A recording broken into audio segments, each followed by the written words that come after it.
My name is Ray. I've been in Alaska 14 years now, and I was living for quite a while up the Steves Highway, about mile 42.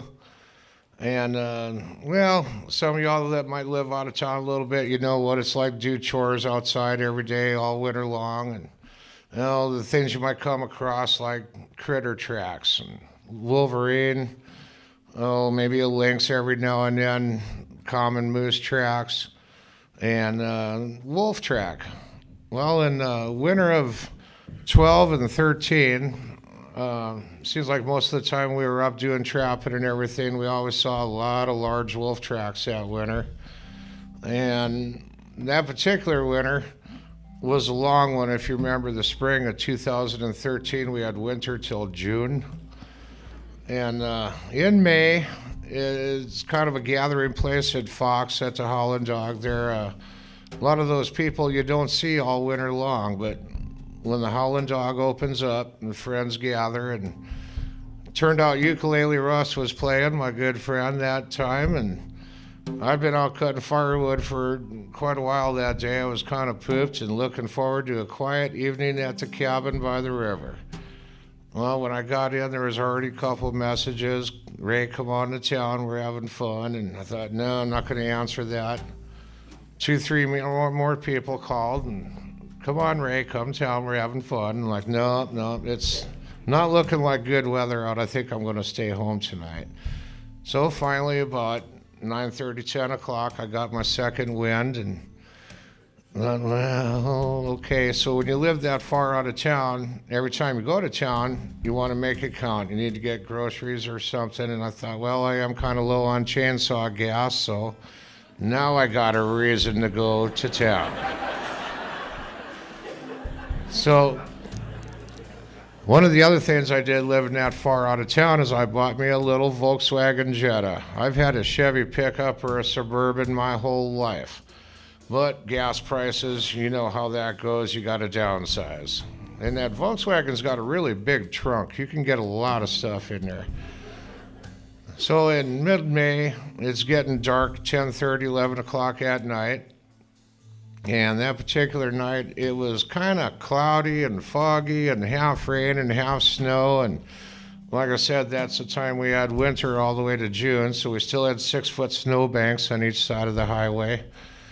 So visibility wasn't real good. I'm doing about 45 or so, and get around the corner at 32 mile, and in the fog, in my lane in front of me, I see a pair of legs, and I look a little closer, get a little closer. I'm like, wow, somebody's dog got out.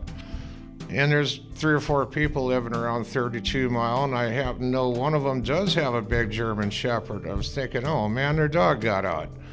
So I get a little closer, and I see another dog. And then I realize those are not dogs, those are wolves. And I see 3 of them, and then I get a little closer to them, and I see 4 more in front of them. And then I notice there's still a couple more in front of them. Man, the goose pimples were getting bigger by the mile.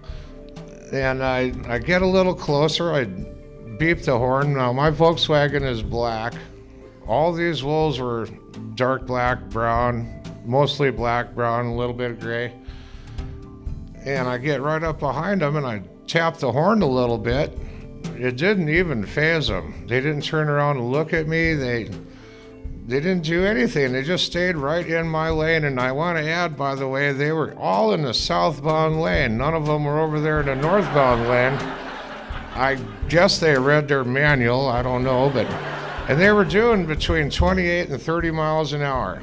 So finally, I kind of tapped one in the butt a little bit with my front bumper, in which all the butts of them wolves were about this much taller than the hood of that Volkswagen. And so finally 2 of them went this way, 1 went this way, and I get up a little closer, and I'm so excited, I'm not even sure what gear to put it in. I think I was over revving it, and then all of a sudden I was lugging it, and okay, so I got ahead of them, and then I noticed in my mirror, they came around back behind me.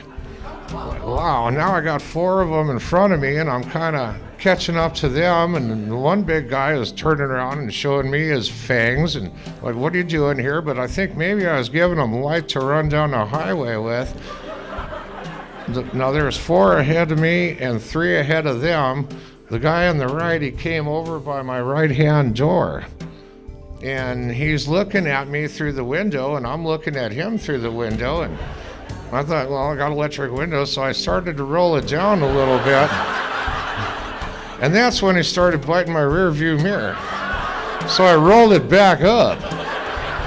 So now I got 1 guy on the right, and I got, 6 in front of me and 3 behind me, and I'm in my Volkswagen thinking, I should have brought the truck.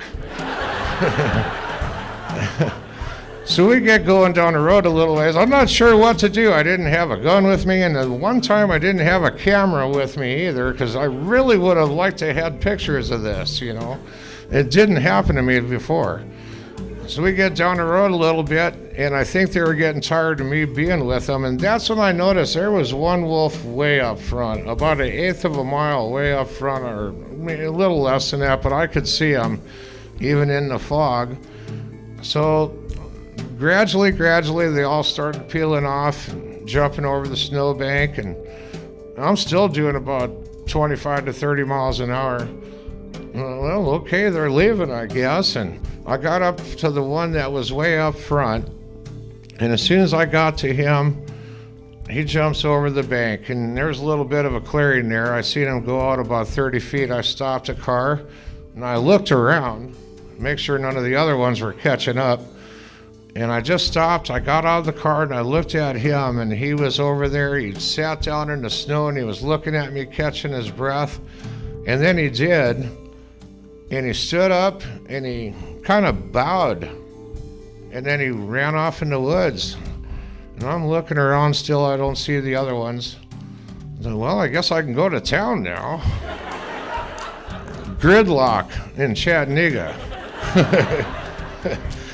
So I get to town, and I had a couple sodas, and I said hello to everybody and told them my wolf story, and it was a lot of fun doing that. So, but, I just couldn't stay there any longer. I wanted to go back up there between mile 32 and 30. I think I needed to keep going. Maybe I could have catching them going the other way. I don't know. So I went up there, and I just drove 20 miles an hour through those 3 miles, but I never did see them. And it was really getting foggy then, so top speed on the highway that night probably was about 35. I got back home. I couldn't think about anything else. I stayed up late still thinking about it. I went to bed dreaming about it. I woke up early the next morning, and I got a friend of mine at 32 Mile. His name is Paul, and I called him, and I told him what happened. He says, Ray, you were up last night watching one of them Twilight movies, weren't you? I'm like, no, man, it really happened, I swear. He says, okay. So we all go about our day, and a couple hours later, Paul calls me back. He goes, hey, man, I see hundreds of wolf tracks going from the river to the highway, and that's at 32 Mile. And then he says, I see where they're going towards the lodge. And I said, see? And then later on that day, of course, word got to Chattanooga Lodge what had all happened in one of my stories, and everybody thought, oh, yeah, right. But I guess somebody found that day just a mile north of the lodge where a pack of wolves took down a cow moose right there on the highway. There was a trail of blood going over the bank, and people followed it, and they'd seen where the moose had been taken down. So Ronnie Franklin from Chattanooga Lodge called me up, and he said, well, I heard your story, and I just wanted you to know we verified it.